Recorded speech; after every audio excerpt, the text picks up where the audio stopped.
Title: The Frostbinder's Lament. In the icebound realm of Verfrost, where glaciers sang under starlight, the crystal hollow glittered like a frozen tear at the world's edge. Its caverns, carved by winds older than memory, pulsed with veins of blue frost, said to hold the breath of winter itself. The villagers of Sleetmoor, huddled in their stone huts, whispered of Calith, the Frostbinder, whose chants kept the ice at bay.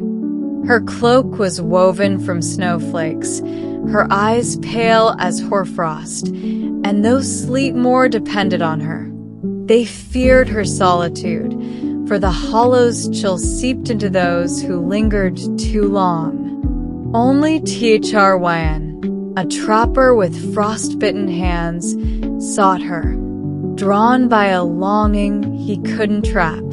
At 27, Thryn hunted wolves in Verfrost's wilds, his traps sharp, his beard crusted with ice. His sister, Lyss, had vanished 6 winters ago, last seen chasing a light in the hollow during a blizzard. Calith, they said, could bind frost to reveal what it hid.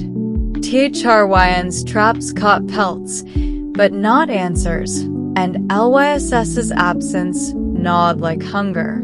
Sleetmoor called it folly, but Thryn kept her scarf, its threads frayed, its scent long gone. Each dawn, Thryn trekked past the hollow, its entrance a maw of jagged ice.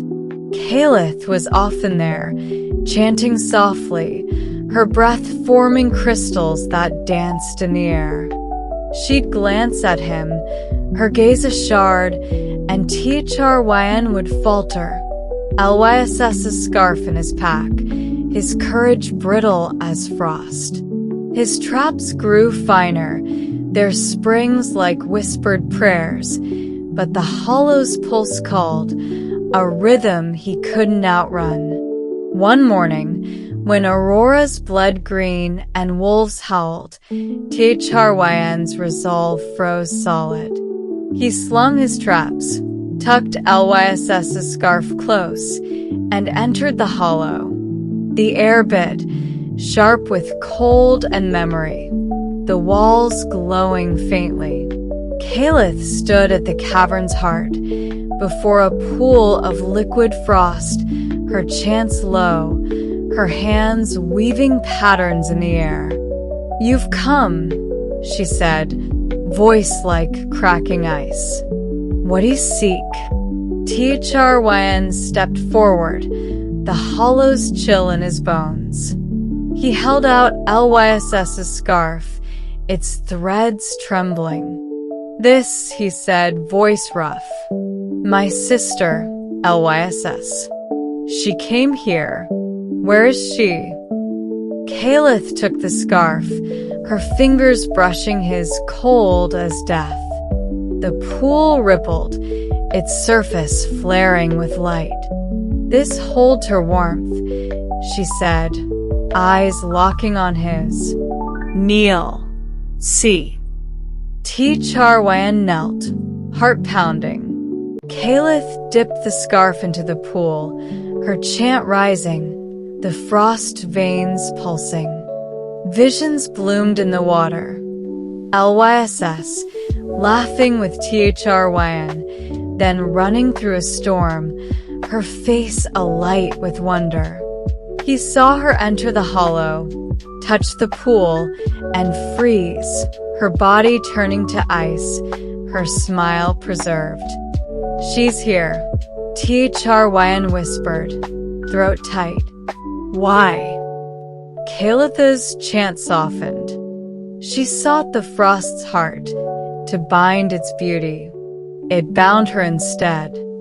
Thryn's chest burned, tears freezing on his cheeks. "You let her. Why didn't you stop her?" "I warned her," Calith said, steady. "The hollow keeps what it claims," She chose to touch it. The pool flared, showing Lys's form, ice, but alive, her eyes open, watching Thryn. He reached out, but Calith grabbed his wrist, her grip iron. "Touch her, and you'll join her," she said. "The frost binds all." Thryn pulled back, shaking. The pool showed more, himself, older, setting traps with a child, Lys's scarf around his neck. The hope cut too sharp. "I can't leave her," he said, voice breaking. "She's all I have." "You have her already," Calith said, lifting the scarf, its threads now glinting with frost. "Keep it, or let the hollow take it."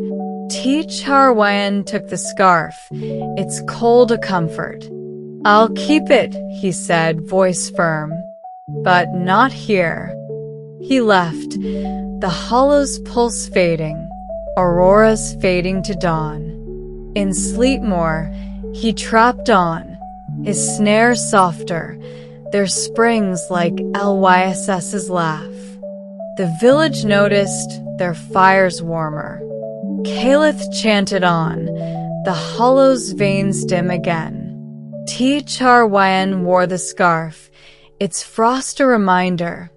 Lys's truth a weight he carried into every hunt. He spoke of her to the children, not as lost but as light, a frost he'd bound to his heart, cold but alive, eternal as Verfrost's winter. Thank you, amazing viewers. We're so grateful to you for listening to our story videos on English through stories. Your support for adventures like The Moth's Promise and The Bellmaker's Echo means the world to us.